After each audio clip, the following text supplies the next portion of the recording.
अस्सलाम वालेकुम प्यारे इस्लामी बहनों और भाइयों। ਅੱਜ ਦੀ ਪੰਜਾਬੀ ਸਟੋਰੀ ਦੇ ਨਾਲ ਹਾਜ਼ਰ ਹਾਂ।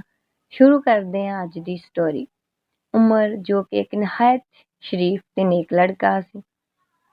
ਪੜ੍ਹਾਈ ਪੂਰੀ ਕਰਨ ਤੋਂ ਬਾਅਦ ਉਹਦੇ ਘਰਦਿਆਂ ਨੇ ਉਹਦੀ ਸ਼ਾਦੀ ਦਾ ਫੈਸਲਾ ਕੀਤਾ ਤੇ ਉਹਦੀ ਸ਼ਾਦੀ ਕਰ ਦਿੱਤੀ। ਮਰੀਮ ਜੋ ਕਿ ਉਹਦੀ ਬੀਵੀ ਸੀ, ਨੇਕ ਸੀਰਤ ਸੀ, ਨੇਕ ਖਿਆਲ ਸੀ ਤੇ ਖੁਸ਼ ਸੀ। ਘਰ ਵਾਲਿਆਂ ਨਾਲ ਘੁਲ ਮਿਲ ਕੇ ਰਹਿਣ ਵਾਲੀ ਸੀ। ਸਾਰੇ ਦਿਨ ਅੱਛੇ ਗੁਜ਼ਰ ਰਹੇ ਸੀ। ਸ਼ਾਦੀ ਤੋਂ ਬਾਅਦ ਇੱਕ ਦਿਨ ਉਮਰ ਦੀ ਅਚਾਨਕ ਸੁੱਤਿਆਂ ਹੋਇਆ ਅੱਖ ਖੁੱਲੀ ਤੇ ਕੀ ਦੇਖਦਾ ਹੈ ਕਿ ਮਰੀਮ ਕਮਰੇ 'ਚ ਨਹੀਂ ਹੈ।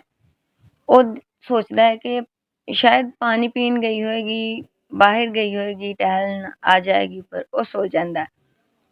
1 2 3 ਦਿਨ ਗੁਜ਼ਰਦੇ ਨੇ ਤੇ ਫਿਰ ਉਹਦੀ ਅੱਖ ਖੁੱਲਦੀ ਉਸ ਟਾਈਮ ਹੀ ਤੋਂ ਦੇਖਦਾ ਹੈ ਕਿ ਮਰੀਮ ਉਸ ਟਾਈਮ ਫਿਰ ਕਮਰੇ 'ਚ ਨਹੀਂ ਹੁੰਦੀ ਹੈ। ਉਹ ਨਾ ਕਾਫੀ ਗਹਿਰੀ ਸੋਚ ਵਿੱਚ ਗੁੰਮ ਹੋ ਜਾਂਦਾ ਹੈ ਕਿ ਉਸ ਦਿਨ ਵੀ ਇਹੀ ਟਾਈਮ ਸੀ ਤੇ ਅੱਜ ਵੀ ਇਹੀ ਟਾਈਮ ਆ ਤੇ ਮਰੀਮ ਕਮਰੇ ਵਿੱਚੋਂ ਕਿੱਥੇ ਜਾਂਦੀ ਹੈ। ਆਖਰਕਾਰ ਉਹਨੇ ਡੇਲੀ ਉਸ ਟਾਈਮ ਉੱਠਣਾ ਤੇ ਦੇਖਣਾ ਕਿ ਮਰੀਮ ਉਸ ਟਾਈਮ ਹੀ ਕਮਰੇ ਵਿੱਚ ਨਹੀਂ ਸੀ ਹੁੰਦੀ ਹੈ। ਮੁਸਲਸਿਲ ਉਹਨੇ ਤਕਰੀਬਨ 10 12 ਦਿਨ ਇਸ ਗੱਲ ਨੂੰ ਨੋਟ ਕੀਤਾ। ਉਹਨੇ ਸੋਚਿਆ ਕਿ ਆਖਰ ਜਾਂਦੀ ਕਿੱਥੇ ਹੈ। ਤਕਰੀਬਨ ਅੱਧਾ ਘੰਟੇ ਤੋਂ ਵੀ ਜ਼ਿਆਦਾ ਟਾਈਮ ਤੋਂ ਬਾਅਦ ਉਹ ਕਮਰੇ ਵਿੱਚ ਵਾਪਸ ਲੌਟਦੀ ਤੇ ਟਾਈਮ ਵੀ ਰਾਤ ਦਾ ਪਿਛਲਾ ਟਾਈਮ ਹੁੰਦਾ, ਰਾਤ ਦਾ ਆਖਰੀ ਹਿੱਸਾ 2 2:30 ਵਜੇ 3 ਵਜੇ ਦਾ ਟਾਈਮ। ਉਹਨੇ ਨੋਟ ਕੀਤਾ ਕਿ ਇੰਨੇ ਦਿਨ ਹੋ ਗਏ ਨੇ ਮੈਂ ਗੌਰ ਕਰਦਾ, ਪਰ ਇਸੇ ਟਾਈਮ ਤੇ ਜਾਂਦੀ ਹੈ ਕਮਰੇ 'ਚ ਬਾਹਰ। ਆਖਰਕਾਰ ਉਹ ਇਸ ਗੱਲ ਵਿੱਚ ਇੰਨੀ ਗਹਿਰੀ ਸੋਚ ਵਿੱਚ ਗੁੰਮ ਹੋ ਗਿਆ।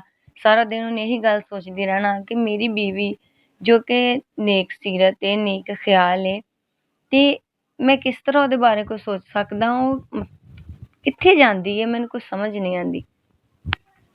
ਇੱਕ ਦਿਨ ਉਹਨੇ ਨਾ ਹੌਸਲਾ ਕਰਕੇ ਨਾ ਤੇ ਇਹ ਸੋਚਿਆ ਕਿ ਜਦੋਂ ਮਰੀਮ ਕਮਰੇ 'ਚ ਬਾਹਰ ਜਾਏਗੀ ਤੇ ਮੈਂ ਵੀ ਉਹਦੇ ਮਗਰ ਬਾਹਰ ਜਾਵਾਂਗਾ, ਮੈਂ ਦੇਖਾਂਗਾ ਕਿ ਮਰੀਮ ਕਿੱਥੇ ਜਾਂਦੀ ਹੈ।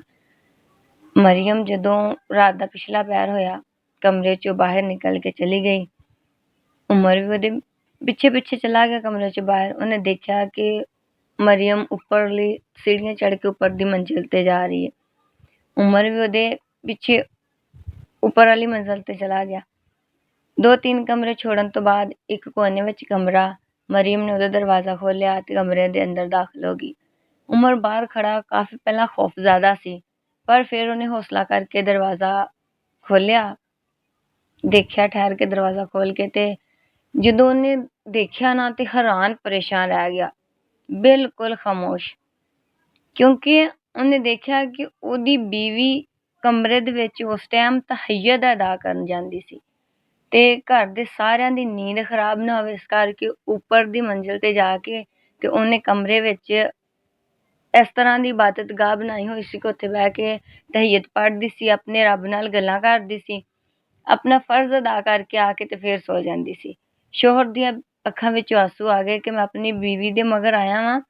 ਮੇਰੇ ਜ਼ਿਹਨ 'ਚ ਪਤਾ ਨਹੀਂ ਕਿੱਦਾਂ ਦੇ ਖਿਆਲ ਸੀ ਤੇ ਜਦੋਂ ਉਹਨੇ ਇਹ ਆਲਮ ਦੇਖਿਆ ਤੇ ਉਹ ਬਿਲਕੁਲ ਹੈਰਾਨ ਪਰੇਸ਼ਾਨ ਰਹਿ ਗਿਆ। ਜਾ ਕੇ ਨਾ ਮਰੀਮ ਦੇ ਸਲਾਮ ਫੇਰਨ ਤੋਂ ਪਹਿਲਾਂ ਹੀ ਤੇ ਕਮਰੇ ਵਿੱਚ ਚਲਾ ਗਿਆ, ਆਪਣੇ ਜਾ ਕੇ ਨਾ ਤੇ ਲੇਟ ਗਿਆ, ਸੋ ਗਿਆ। ਅਗਲੇ ਦਿਨ ਉਸ ਟਾਈਮ ਤੇ ਜਦੋਂ ਮਰੀਮ ਉੱਠੀ ਉਹਦੇ ਨਾਲ ਹੀ ਉਮਰ ਵੀ ਉੱਠਿਆ। ਉੱਠ ਕੇ ਤੇ ਕਹਿੰਦੀ ਕਿ ਤੁਸੀਂ ਮਤਲਬ ਇਸ ਟਾਈਮ ਜਾਗ ਗਏ। ਕਹਿੰਦਾ ਬਸ ਜਿਸ ਲਈ ਕੰਮ ਲਈ ਤੂੰ ਜਾਗੀ ਉਸੇ ਕੰਮ ਲਈ ਮੈਂ ਜਾਗਿਆ।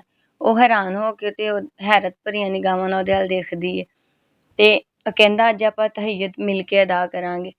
ਤੇ ਉਹ ਨਾ ਮੁਸਕਰਾ ਕੇ ਤੇ ਆਪਣੇ ਸ਼ੋਹਰ ਵੱਲ ਦੇਖਦੀ ਤੇ ਕਹਿੰਦੀ ਤੁਸੀਂ ਵੀ ਤਹੱਯਤ ਪੜ੍ਹੋ। ਕਹਿੰਦਾ ਹਾਂਜੀ, ਮੈਂ ਤਹੱਯਤ ਪੜ੍ਹ ਕੇ ਤੇ ਰੱਬ ਦਾ ਸਜਦੇ 'ਚ ਸ਼ੁਕਰ ਅਦਾ ਕਰਾਂਗਾ ਕਿ ਉਹਨੇ ਤੈਨੂੰ ਮੇਰੀ ਕਿਸਮਤ 'ਚ ਲਿਖਿਆ। ਤੇ ਉਹ ਪਹਿਲਾਂ ਪਤਾ ਨਹੀਂ ਕੀ ਸੋਚਦਾ ਸੀ ਕਿ ਕੀ ਹੋਏਗਾ, ਲੇਕਿਨ ਜਦੋਂ ਉਹਨੇ ਆਲਮ ਦੇਖਿਆ ਤੇ ਉਹ ਆਪਣੇ ਆਪ ਵਿੱਚ ਸ਼ਰਮਸ਼ਾਰ ਵੀ ਹੋਇਆ ਕਿ ਮੈਂ ਆਪਣੀ ਬੀਵੀ ਦੇ ਬਾਰੇ ਕੀ ਸੋਚਿਆ ਸੀ ਤੇ ਕੀ ਨਿਕਲੀ। ਇਸ ਲਈ ਇੱਥੋਂ ਇਹ ਸਬਕ ਮਿਲਦਾ ਹੈ ਕਿ ਕੋਈ ਵੀ ਕੰਮ ਕਰਦਾ ਹੈ ਨਾ ਤੇ ਉਹਦੇ ਬਾਰੇ ਕੁਝ ਬੁਰਾ ਸੋਚਣ ਤੋਂ ਪਹਿਲਾਂ ਸਾਨੂੰ ਨਾ ਦੇਖ ਲੈਣਾ ਚਾਹੀਦਾ ਕਿ ਕੋਈ ਇਨਸਾਨ ਕੀ ਕਰ ਰਿਹਾ ਹੈ। ਉਮੀਦ ਕਰਦੀ ਹਾਂ ਕਿ ਤੁਹਾਨੂੰ ਮੇਰੀ ਸਟੋਰੀ ਜ਼ਰੂਰ ਪਸੰਦ ਆਈ ਹੋਏਗੀ। ਅੱਗੇ ਸਟੋਰੀ ਸੁਣਨ ਵਾਸਤੇ ਲਾਈਕ ਤੇ ਸਬਸਕ੍ਰਾਈਬ ਜ਼ਰੂਰ ਕਰਿਓ। ਇਨਸ਼ਾਅੱਲਾ ਨਵੀਂ ਸਟੋਰੀ ਦੇ ਨਾਲ ਜਲਦ ਮਿਲਾਂਗੇ। ਅੱਲਾ ਹਾਫਿਜ਼।